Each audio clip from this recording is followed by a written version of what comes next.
Grecia. Un mundo mediterráneo de ruinas de templos, esculturas de mármol blanco de traviesos dioses y hacinados pueblos de montaña junto a escabrosas costas. Las islas salpican el mar, muchas de ellas desiertas e inhabitadas. Grandes olivares se extienden a través del continente, mientras que los bosques de roble dominan las montañas. Los pequeños reinos estaban en conflicto permanente. Su única conexión, su lengua y sus dioses. Estos gobernaban desde la cima del nevado Monte Olimpo. Desde allí, ellos interferían en los asuntos humanos siempre que les apetecía. Solo los 12 dioses griegos más importantes vivían como una gran familia en el Monte Olimpo.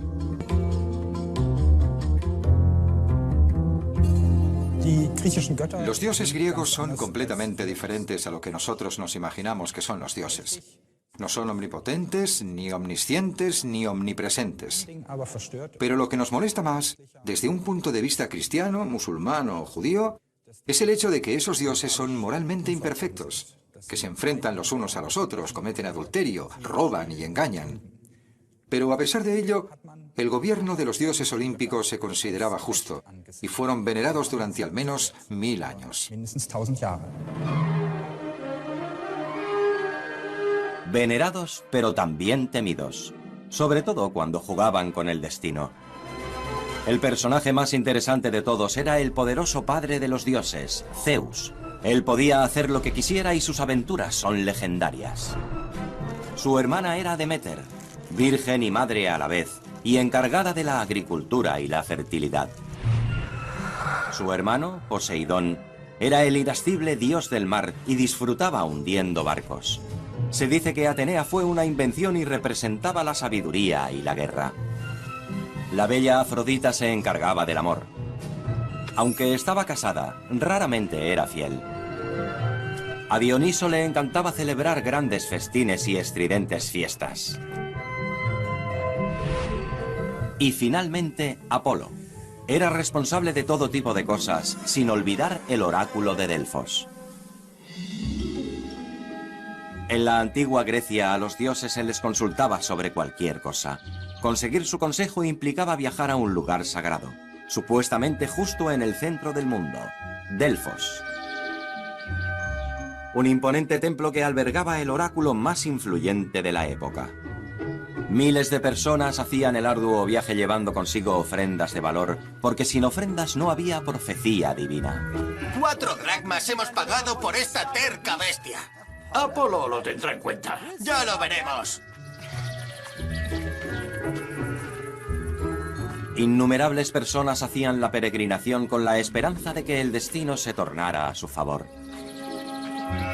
Incluso famosos reyes como Creso y Alejandro Magno creían en la profecía divina. Ganancia o pérdida, guerra o paz, victoria o derrota, todo dependía del oráculo. Las profecías del oráculo se daban a través de las sacerdotisas, elegidas por su don de ver el futuro. A ella no se le podía consultar directamente. Las preguntas pasaban por los sacerdotes, quienes las transmitían a la Pitia. La ceremonia se llevaba a cabo a puerta cerrada.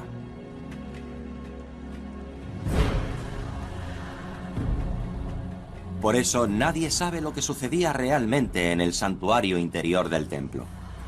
Cuando la sacerdotisa finalmente profetizaba, su lenguaje era confuso, como si estuviera ebria. No se sabe la manera en la que las mujeres entraban en trance. Es posible que pudieran respirar metano y monóxido de carbono que escapaban del suelo en grandes cantidades. Con el tiempo, esto podría suponer una falta de oxígeno en el cerebro.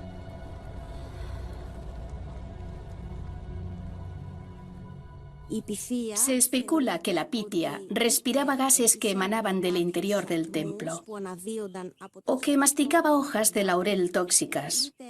También es posible que ella bebiera del manantial del templo y que los gases también se encontraran allí.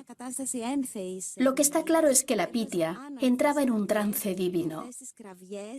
Mayormente pronunciaba palabras inarticuladas.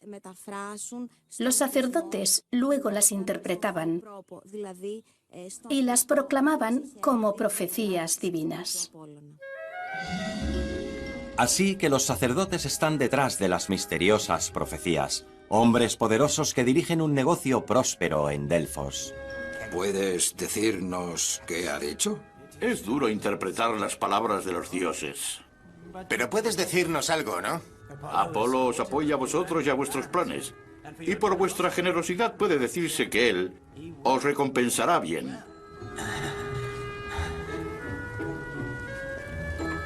Cuanto más valiosa era la ofrenda, más útiles eran las profecías. Y para asegurar que los mensajes funcionaran para todos, los sacerdotes idearon un sistema inteligente. El poder de los sacerdotes provenía del conocimiento.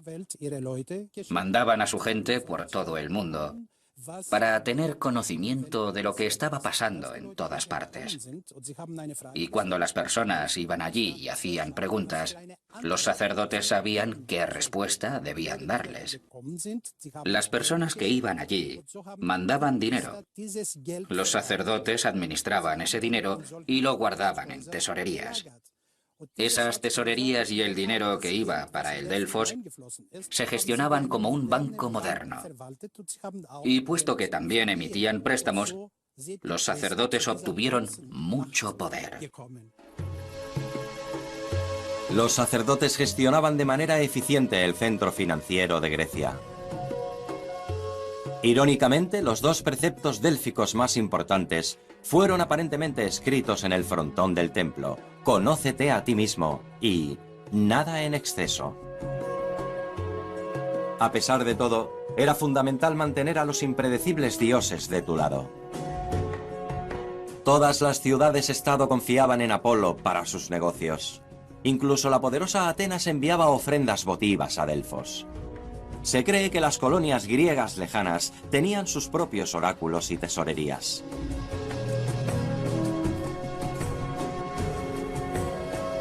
Esos templos griegos y tesorerías nos han fascinado durante siglos. Desde pintores, arquitectos y escritores a innumerables turistas hoy en día. Incluidos el templo de Selinunte en Sicilia y el templo de Poseidón cerca de Atenas. En ese momento, el antiguo sistema de creencias basado en mitos y la guía divina seguían siendo populares, pero poco a poco algunos pensadores empezaban a encontrar otras explicaciones. Su concepción: entender el mundo mediante el pensamiento. Empezaron a observar la naturaleza detalladamente.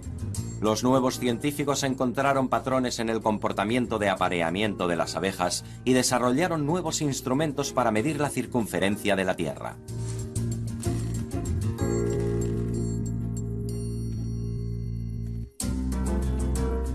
Incluso diseñaron un reloj de agua. Su función: restringir el tiempo que los políticos tenían para hablar.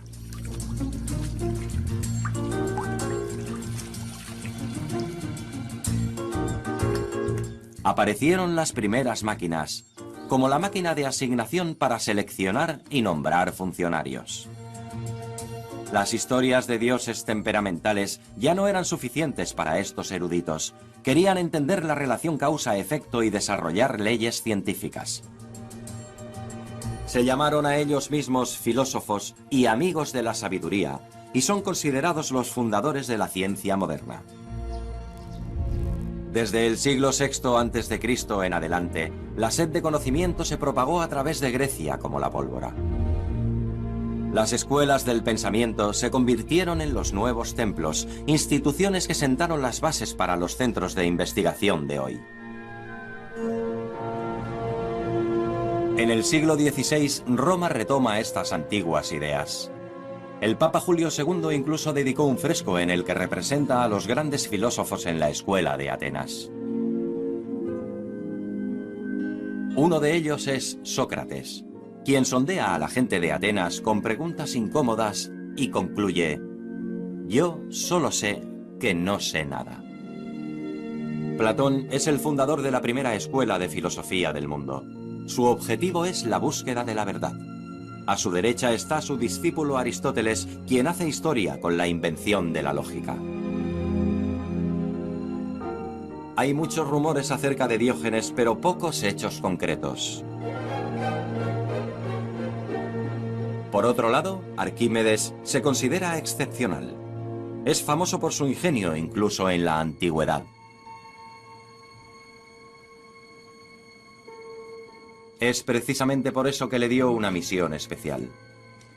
Arquímedes debía averiguar si la corona del rey era de oro puro o si se había diluido con un material más barato. Un duro reto, ya que la valiosa corona no podía dañarse. La leyenda dice que Arquímedes tuvo una idea mientras se bañaba. El sabio se dio cuenta. La cantidad de agua que se desbordaba equivalía al volumen de su propio cuerpo.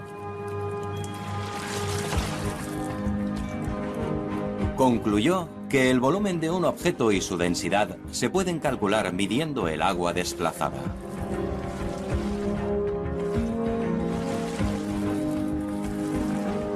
Arquímedes especuló que el material de la corona también se podía calcular de esta manera. Observa que un objeto con una densidad menor que el agua desplazaba más agua que un objeto del mismo peso, pero con una mayor densidad.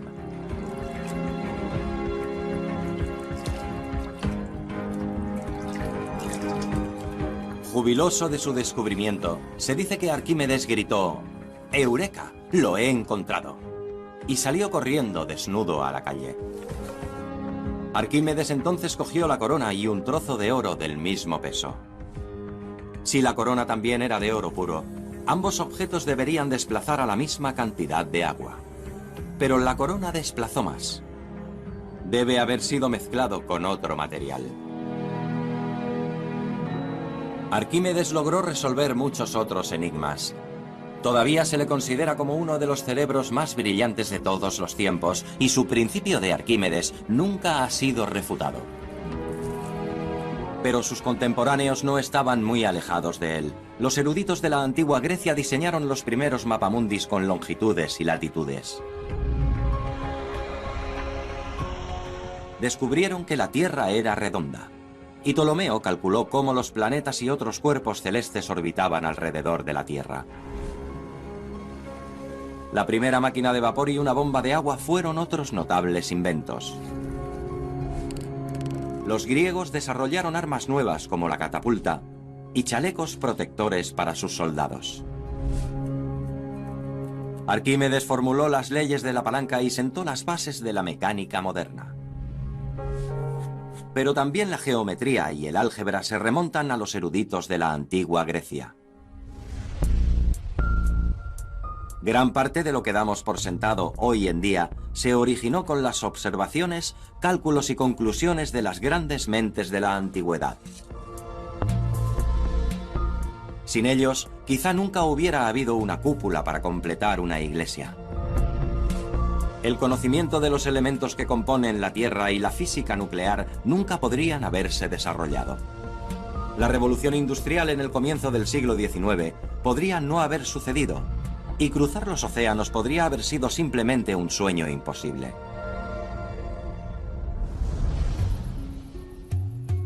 En el siglo VI a.C., una reforma en Atenas cambió las vidas de todos los griegos para siempre.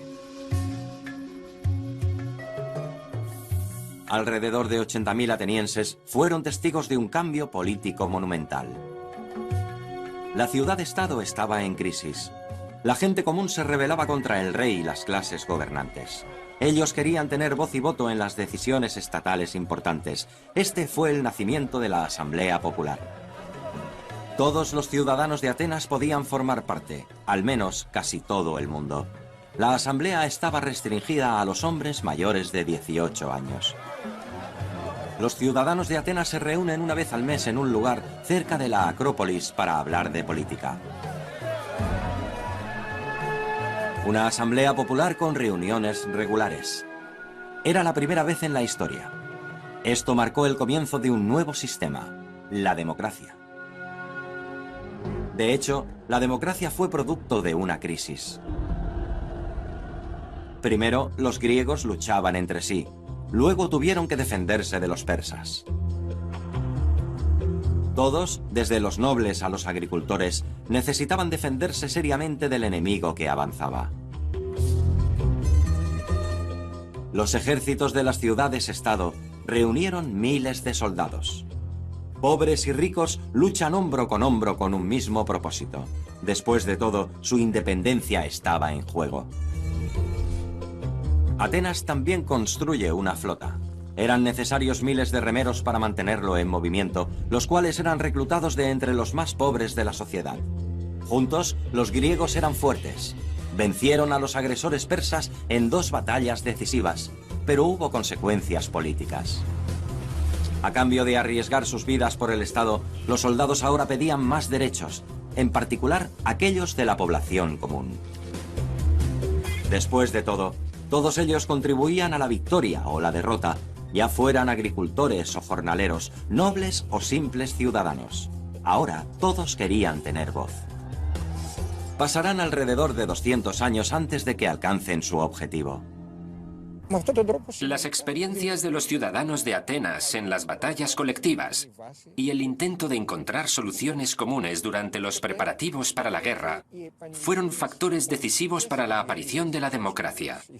Los ciudadanos de las otras ciudades-estado tuvieron experiencias similares, pero en Atenas la idea de la democracia surgió especialmente rápido. El nuevo mantra es el gobierno del pueblo. Pero eso solo incluye a los ciudadanos varones adultos de Atenas. Las opiniones de las mujeres, los niños, los esclavos y los extranjeros son irrelevantes. Están excluidos de todo. La rica nobleza tiene la mayor influencia en la política. Los funcionarios de rango menor van segundos y la tercera clase la componen comerciantes, artesanos y agricultores ricos. La cuarta clase se compone de jornaleros. Pero todos ellos pueden contribuir en la Asamblea Popular. Estamos donde la Asamblea Popular ateniense se congregaba, Nix. Los restos del podio de los oradores están al fondo. Este es el lugar donde los ciudadanos de Atenas solían reunirse para tomar todas las decisiones concernientes a la ciudad. Los antiguos griegos dejaron más tablas de piedra que cualquier estado anterior a ellos. Miles de decretos cincelados en piedra. Hacen referencia a todo tipo de decisiones, proyectos de construcción, si Atenas debería ir a la guerra o si debían gastar dinero en fiestas. Las decisiones más importantes de la Asamblea Popular se registraban en estelas como estas. Luego eran erigidas en lugares públicos tales como la Acrópolis o el Ágora, el mercado. Esta estela, por ejemplo, lleva 2 ordenanzas fiscales. En primer lugar, ¿quién recogía los impuestos de los aliados de Atenas? Y en segundo lugar, ¿cómo se debía recoger ese dinero? En esta estela hay imágenes de receptáculos, bolsas y monedas. Estos simples símbolos significan que es hora de recaudar impuestos. Todo el mundo podía verlos y entenderlos inmediatamente. La palabra fori o impuestos aparece con frecuencia, aunque estos solo se emitían cuando era necesario, puesto que eran pagos únicos. Cuando la Asamblea Popular aprobaba una ley, se hacía efectiva inmediatamente y todo el mundo podía leer sobre ella en las tablas de piedra. Cualquier persona incapaz de leer podía pedir a un lector municipal que lo recitara para ellos.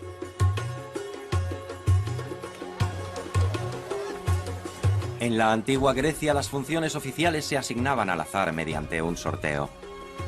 Aunque no se necesitaba ninguna cualificación para convertirse en un policía de mercado, Para ser un inspector de epidemias o un juez, era esencial una buena reputación.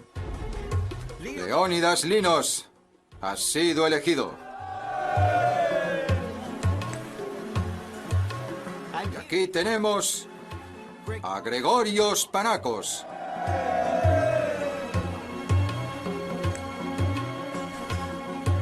Y Galamis también ha sido elegido. Los griegos inventaron la máquina de adjudicación especialmente con este propósito. 2 estaban situadas en la entrada del lugar de reunión. Las ranuras en la parte frontal se dividían en 5 columnas. Cada columna hacía referencia a una letra del alfabeto, y cada letra representaba un grupo de candidatos.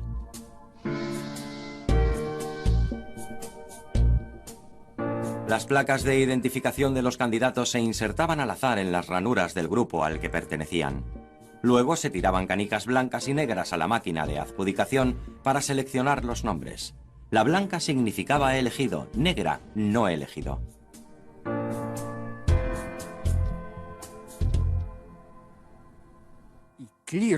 El sistema del sorteo era un principio básico de la democracia ateniense. Todos los ciudadanos debían tener los mismos derechos y todos debían tener las mismas oportunidades de desempeñar un cargo público. Solo los cargos muy altos, como el de comandante supremo, no se asignaban al azar. La máquina de asignación también se desarrolló para evitar la corrupción. También se atraían a muchos como candidatos al cargo de juez el mismo día de la audiencia. La persona seleccionada tenía que ir al juicio inmediatamente. De esta manera, era completamente imposible sobornar o influenciar positiva o negativamente a un juez. Los regentes romanos no estaban impresionados con el modelo ateniense, y los grandes monarcas europeos también lograron oponerse al gobierno del pueblo con éxito. En toda Europa, la población tuvo que luchar con fuerza por sus derechos a lo largo de los siglos. Al final, la democracia vuelve con la Revolución Francesa en 1789, 2000 años después de que los griegos la inventaran. Las mujeres finalmente consiguen el derecho de voto en el siglo XX. Hoy en día, el poder político de las personas es un principio básico en el mundo occidental. En la antigua Grecia, cualquier persona que quisiera ser político también debía ser un buen guerrero. Tener un buen estado físico era obligatorio para los hombres jóvenes. En los centros de enseñanza aprendían un poco de retórica y gramática, pero su disciplina principal era el deporte. Desnudos.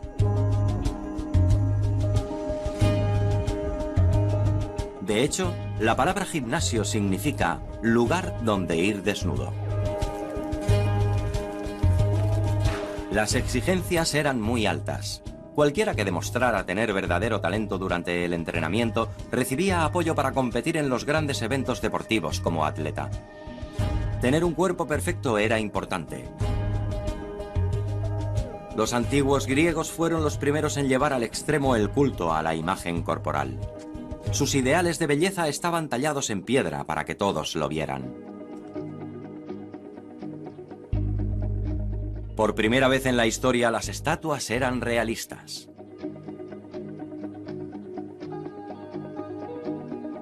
Su perfección sigue considerándose un ideal de belleza absoluta.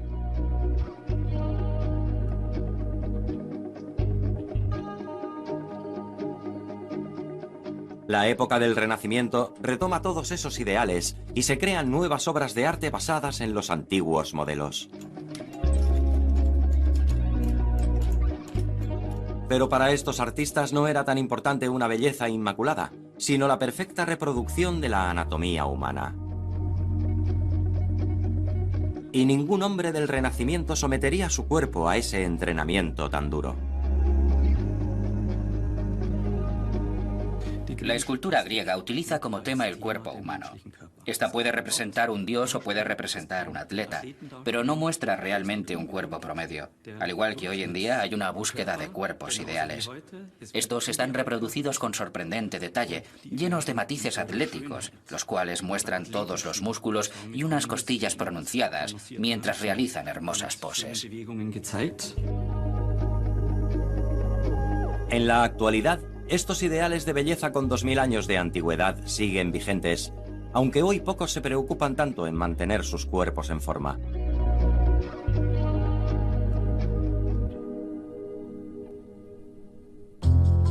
Los jóvenes griegos eran muy diferentes. Su estado físico servía tanto para la batalla como para los deportes competitivos. Había alrededor de 300 acontecimientos deportivos cada año. Los participantes eran ambiciosos. Ganar traía dinero y oportunidades profesionales. Las viejas disciplinas han soportado el paso del tiempo.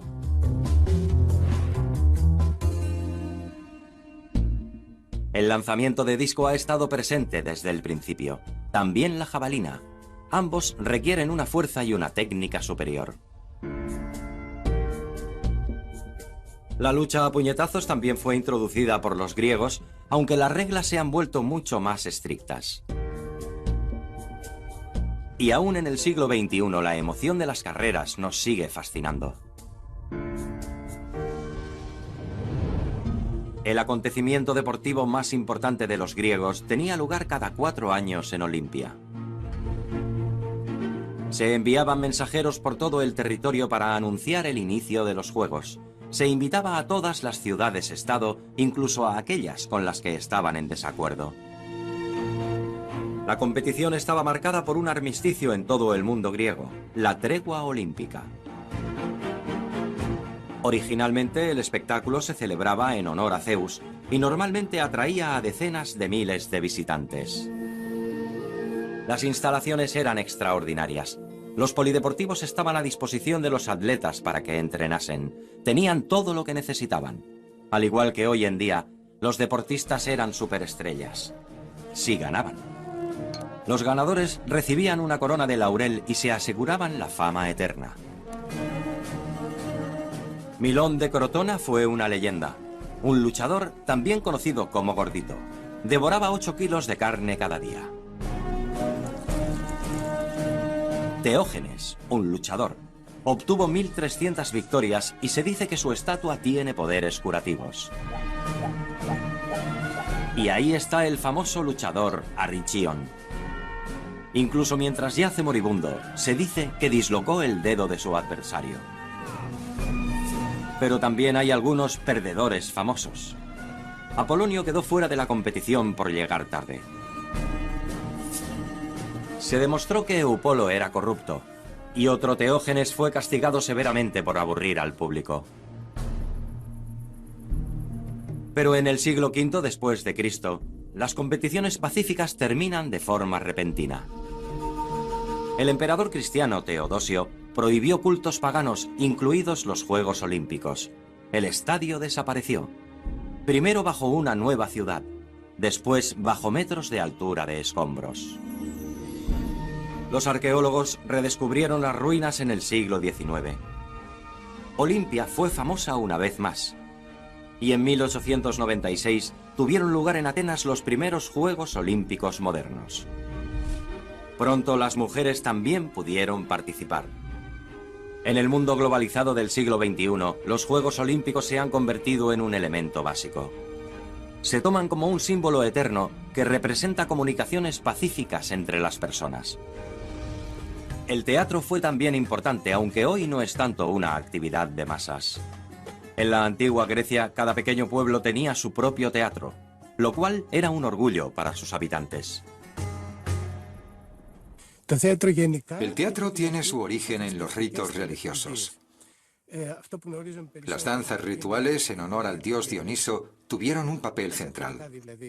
Estas danzas satíricas luego se convirtieron en obras dramáticas en las que se representaban papeles.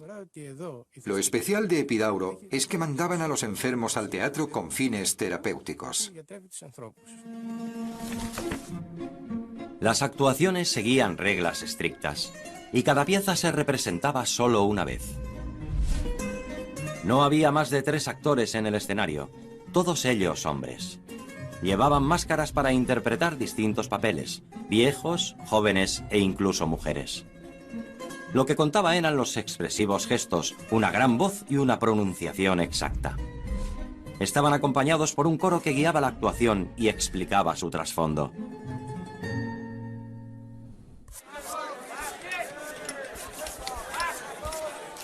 ¿Por qué no están terminadas? La actuación es ya mismo. Daos prisa. Los más importantes eran el comisario, un noble que se encarga de pagarlo todo. Impresionante.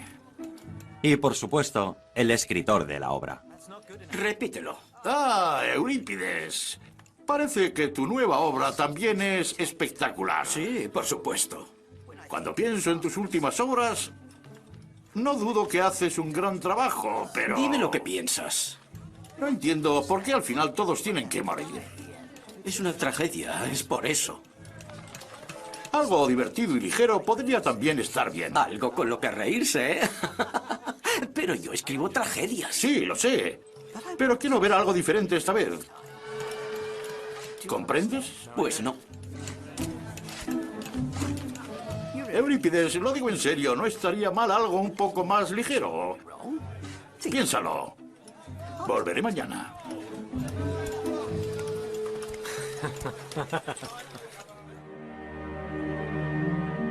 Las epopeyas son poemas de héroes trágicos escritas en verso con mucha palabrería, como por ejemplo las de Homero.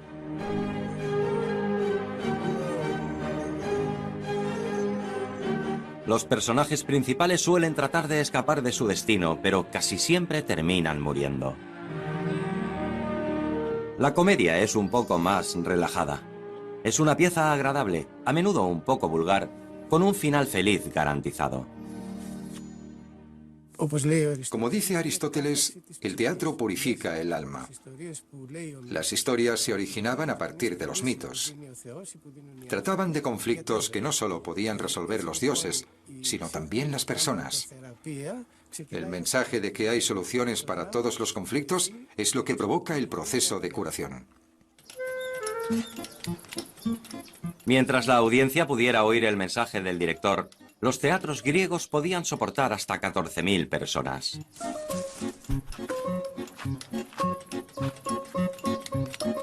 Tiene que ser más expresivo. Vuestros gestos tienen que ser mucho más expresivos. ¿Comprendéis? Se trata de la vida y la muerte. Tú date prisa en lugar de estar embobado. Seguid trabajando, vosotros también. No tenemos mucho tiempo. Tienes que hablar más claro. Se te tiene que escuchar en la última fila. Así que os miráis el uno al otro. No reconoces a tu hermano. No tan cerca. Bien, bien. Venga, Sal. No seas tímido.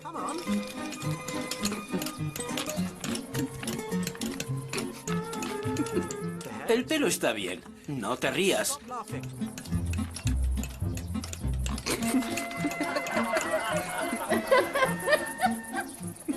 Esto no está bien. Esto hay que arreglarlo de alguna manera. Dile a los sastres que lo hagan todo de nuevo. En el teatro de Epidauro, cada palabra se podía escuchar hasta la última fila.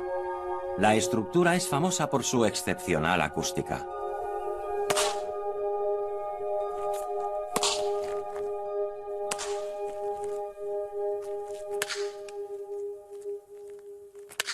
Esto se debía principalmente a dos cosas. Por un lado, a la inclinación del teatro. Y por otro lado, a la proporción entre el asiento y el respaldo. Es perfecta. Por eso el público de las últimas filas también podía oír las voces perfectamente.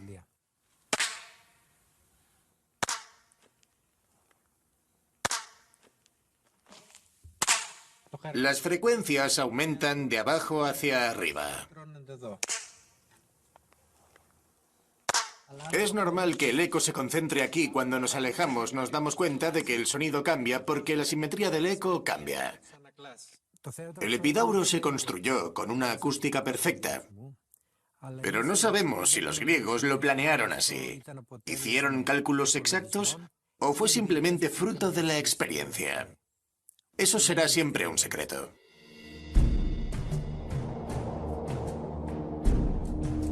El teatro, concebido como un purificador del alma y un espejo de los conflictos humanos, ha sobrevivido durante milenios y ha encontrado nuevas formas de expresión. No solo los famosos escenarios del mundo, sino también los cines muestran historias felices o tristes todas las noches. Cuando la imagen en movimiento ganó terreno, las películas se volvieron más populares.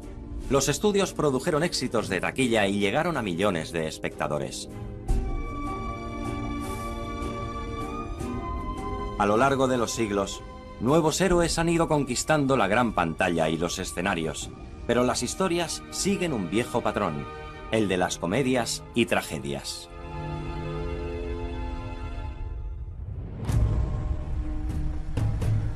La cultura griega se extendió en la antigüedad por todo el mundo. El responsable fue Alejandro Magno, el rey de Macedonia.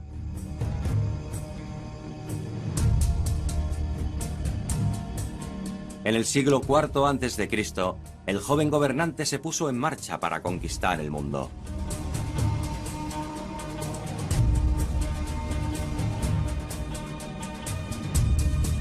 Obligó a las ciudades-estado griegas a estar bajo su gobierno y creó un imperio.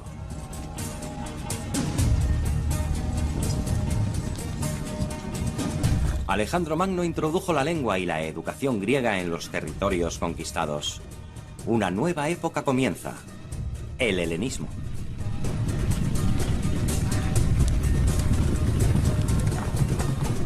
El conquistador griego llevó su legado cultural desde su ciudad natal en Pela hasta India. Pero la edad de oro de Atenas llegó a su fin. Después de la temprana muerte de Alejandro, su imperio se vino abajo y un nuevo poder surgió, Roma. Los romanos estaban especializados en la conquista de territorio y de personas. Estaban estrictamente organizados, al contrario que los griegos, quienes estaban constantemente en guerra. Sus comandantes no tenían ningún problema en invadir las pequeñas ciudades-estado de una vez por todas.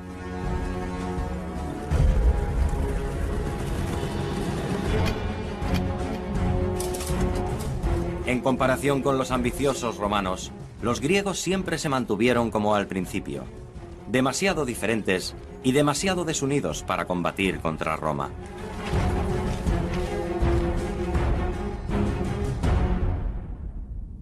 Los romanos eran unos atentos alumnos y se hicieron conscientemente con la herencia cultural griega.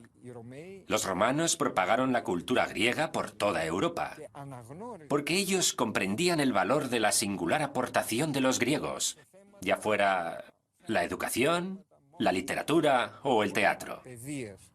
Esto significa que muchos de los logros griegos fueron absorbidos y transmitidos por los romanos.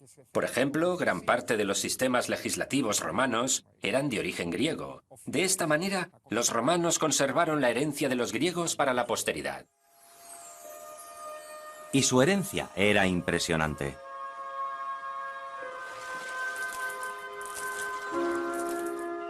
Su incansable búsqueda de explicaciones conduce a los griegos a descubrir las leyes universales de la naturaleza y a sentar las bases para la ciencia moderna.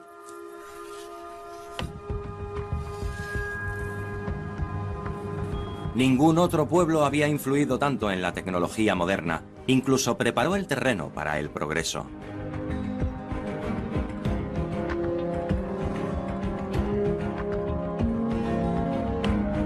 Gracias a sus investigaciones, no solo podemos estudiar hoy el mundo, sino también el espacio.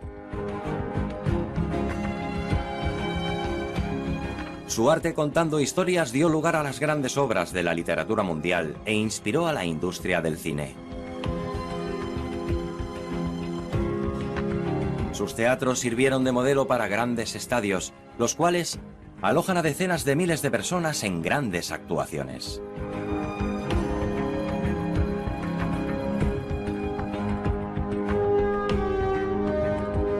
La idea de reunir a muchos pueblos en unas competiciones pacíficas todavía se celebra cada 4 años a través de nuestros Juegos Olímpicos modernos.